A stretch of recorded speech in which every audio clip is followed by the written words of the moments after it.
this is pretty much as good as the lighting is gonna get, so.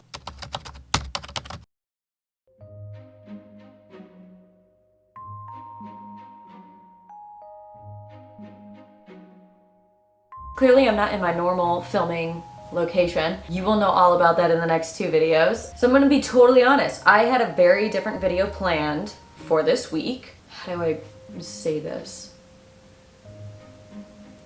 I didn't like it, so I'm not putting it out. That's basically it. So I thought I would make this video for you instead, because I was sitting there going, wow, I really don't want to not put out a video again this week, because I will actually not be putting one out next week.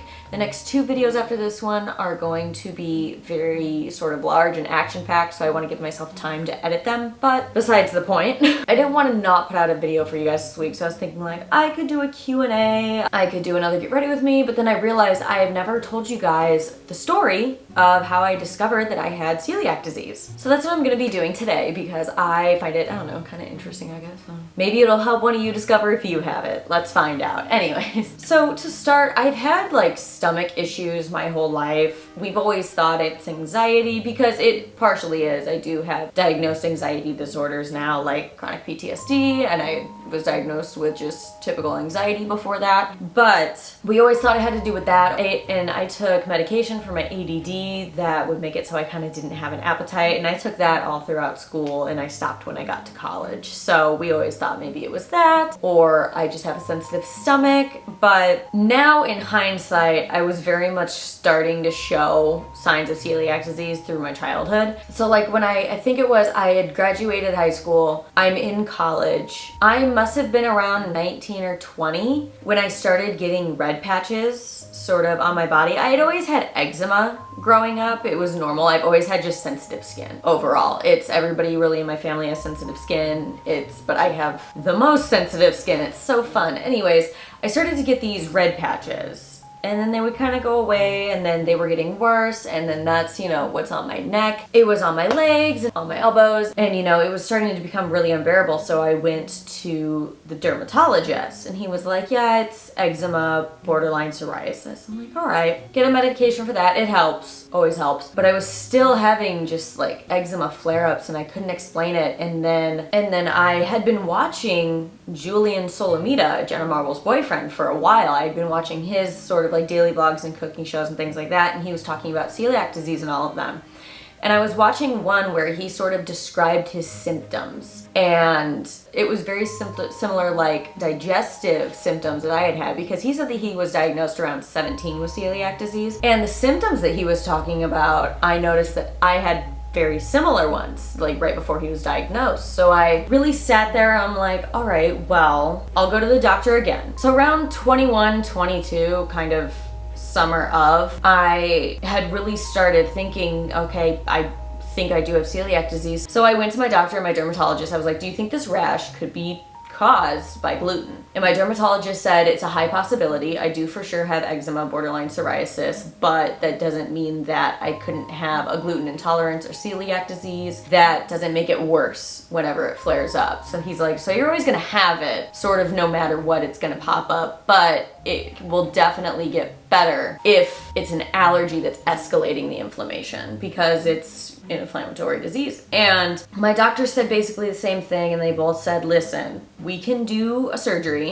where we take like part of your intestine, cut it out, test it, and we can tell you. We can also look at your lower intestine, see if there's damage that lines up with it. I'd always known, like, I don't want to have that kind of surgery. There's got to be a simple solution other than that. And they said the other option is we can cut gluten out of your diet totally for a period of time, and then reintroduce it and see what happens. And then if you have a violent reaction or your skin gets inflamed or something like that, then you know that's what you're allergic to. So over the summer I had been slowly cutting it out, because they said slowly cut it out and monitor how you feel. So over the summer I had slowly been cutting it out, and I wasn't super educated on everything that gluten actually is in yet, because I was like, oh, I'll do this and I'll just have like a gluten intolerance or a slight allergy where I can have it sometimes, because you want to, you know, believe that when you're somebody that very clearly has celiac disease. And I turned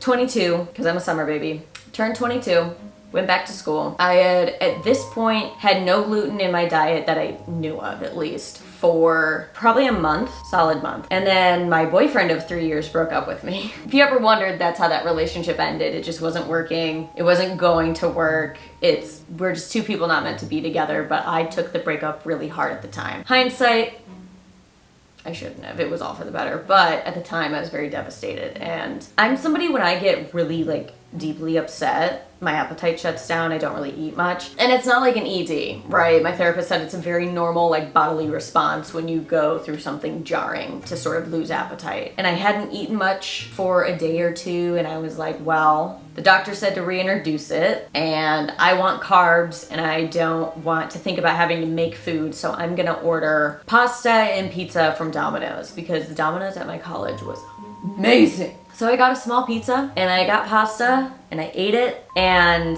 I thought maybe at first I was still just nauseous from being upset about the breakup, but no, I very quickly had a full body reaction to all the gluten that I had just consumed and got sick. And I got sick. I was in the bathroom constantly for days, in and out, just like vomiting. And if you've had a celiac attack, you feel me. But it was the first time where I truly was like, oh, I think I'm having a celiac attack. And so I called my doctor. I was like, this is what's happening, but this is also what's happening in my life. Could it be related to that? And he said, breakups are hard and emotional stuff is hard, but what you're describing is celiac disease. So he was like, give yourself a couple days to just calm down, cut it out, and then a week from now, try to eat a small amount of gluten again and see what happens. And so I ate gluten-free again for a week, recovered from that. And because my celiac attacks usually last about 3-ish days, sometimes they can go longer, it just depends on the individual, but it was like a weekish, maybe a little bit longer after that. And I reintroduced gluten again, and I was just as sick. It didn't even matter the amount at that point, I got just as sick. So he was like, you, safe to say, have celiac disease. We're not gonna do the test for you. You have celiac. I'm sorry. I was like, I'm sorry, there's just no way around it. It's not even an allergy or a slight intolerance that you could continue to eat gluten here and there. You just gotta cut it out. It's what's best for your health. And so I did. And I've never purposefully had gluten since then. Obviously, I've slipped up and had celiac attacks, and you eat things and you don't realize that gluten's in it, or maybe it's cross-contamination, and it's a bunch of different things that could go wrong. But it's the last time I knowingly ate gluten. But I will say my celiac disease was confirmed when I took the 23andMe test. They said, yes, it is in your DNA to have celiac disease, and it is in fact genetic. So I have to say, adjusting for the first year is the hardest, where like the first year is the hardest in the aspect of you're learning everything and you have no idea what's gonna happen. You don't know if things are gonna go like horribly wrong at any point. Like, it's very stressful. It's just stressful in the fact of like all the places that you used to be able to eat, you can't go eat there anymore. All the foods that you used to eat, you can't eat them anymore. You need to cut it out. You need to look. It's not only a physical process, but it's an emotional process too, of realizing like for the rest of my life, I have to read everything that I'm going to eat unless I made it myself. And we've gotten really good as a society, like labeling things gluten-free and having way more gluten-free options in restaurants, and having gluten-free options in grocery stores, and that's made life a lot easier. But in 2017, that was all starting to come about. So it was still pretty difficult for me to go around like my college town like, all right, what can I have? And it's also a rude awakening to realize how much more expensive your diet is about to get. Gluten-free stuff is marked up constantly. It's just how it is. But since then, I mean, obviously you guys see my neck. Sometimes I put makeup on it, sometimes I don't. That's life, I'm not stressed about it. But I have red patches all over my neck, and I'll have splotches here and there. That's still eczema, borderline psoriasis, but it has decreased significantly since I cut gluten out of my life. And the best advice I can give for anybody that's wondering if they have celiac disease is, if you do, you'll be fine. It's okay. Once you do make that change and you prioritize it, you see your overall well-being, it just skyrocket. My skin cleared up significantly. I still have acne because I'm a person person. But it got significantly better. My skin condition overall got way better. I stopped using shampoo with gluten in it. My hair got significantly healthier and like just bouncier, fuller. Obviously I curled it today, but it, you know, it's just reaped the benefits of it. And you know, my skin and everything too improved by the fact that I wasn't using makeup with gluten in it anymore. So it's been nothing but good things since I found out I had celiac disease. But that first year of like that change was very rough. But if you're somebody that's just found out that they have celiac disease or just trying to change to a gluten-free diet because it's just better for you, you don't need gluten. Gluten is not an essential nutrient, just so you know. It's just filler. But my biggest advice for you is just embrace it. Totally, wholeheartedly embrace it. Educate yourself on everything. Know exactly what you're putting in your body. Look at things before you eat anything. I cannot stress that enough. Like soy sauce. People don't know that gluten's in soy sauce. It is. I have to buy gluten-free soy sauce if I want it. Educate yourself about cross-contamination. Understand the level that your body reacts to certain amounts of gluten, and that'll happen, you know, basically through accidents. I've learned that I really can't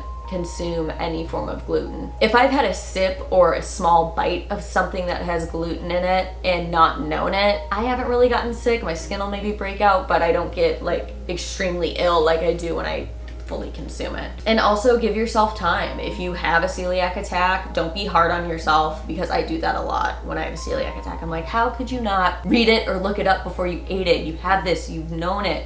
But it's, you know, we're all human. And you know what? There are a lot of options out there. You can totally live a healthy life. It's not like a devastating autoimmune disorder. It's just a different diet and what you have to do. It's like if people do have a peanut allergy, they just can't have things with peanuts in it. It doesn't mean like they stopped enjoying food forever. You'll still enjoy food. It's just gonna be a little bit different. You gotta adjust. But that is a story of how I discovered / figured out that I have celiac disease. So I'd like to thank Julian Solomita and Jenna Marbles. Because my doctors never once in my life was like, maybe she has celiac disease. It just slipped all of their minds. So shout out to Julian and Jenna. But I hope that you enjoyed this video. Please be sure to like and subscribe. And until next time, I will see you guys in the next video. Bye guys.